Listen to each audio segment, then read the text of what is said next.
जल सुराज के सूत्रधार बड़े भाई प्रताप किशोर जी इस कार्यक्रम में बैठे, यहाँ के मुखिया जी, यहाँ के सरपंच जी विनय जायसवाल जी।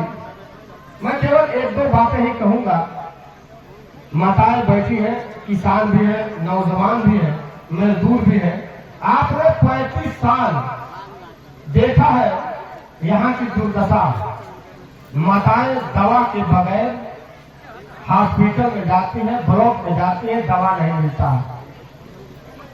पेंशन जो मिल रहा था वो भी रुक गया है, मुझे मालूम है। कई माताएं मुझसे शिकायत की थी।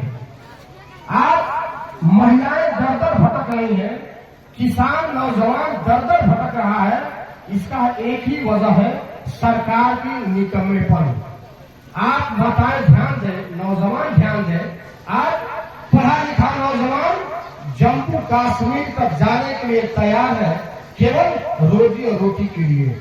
अपनी बूढ़ी माताओं को घर में छोड़ देता है विवश, दवा के बगैर कपराती रहती है। लेकिन पेट एक ऐसा एक जगह है जो खाली रहता है, तो दुनिया का कोना कोना दिखा देता है। आज बड़े भाई प्रशांत किशोर जी ने ठाना है पूरे बिहार के लिए, ये पूरे बिहार के हर चेहरे के लिए ठाना है कि जो बच्चे बैठे हैं आज विद्यालय में पढ़ाई नहीं होती, पढ़ाई को बेहतर बनाया जाए। ये जो माताएं बैठी है सामने वृद्धा पेंशन के नाम पर तो 400 रुपए के भीख निकाल रही है, उसे 2000 से 2500 करने की योजना बनाया है आपने। आप दवा के बगैर जो घूमती रहती है, आपको ब्लॉक में सबसे अच्छी दवा मिले उसकी व्यवस्था आपने की है। भैया ने जो बच्चे आप बगल में प्राइवेट विद्यालय में बताया आप नहीं पढ़ा पाती है, अगर प्राइवेट विद्यालय अच्छा हो उसमें भी फीस देने की व्यवस्था भैया ने बनाया है।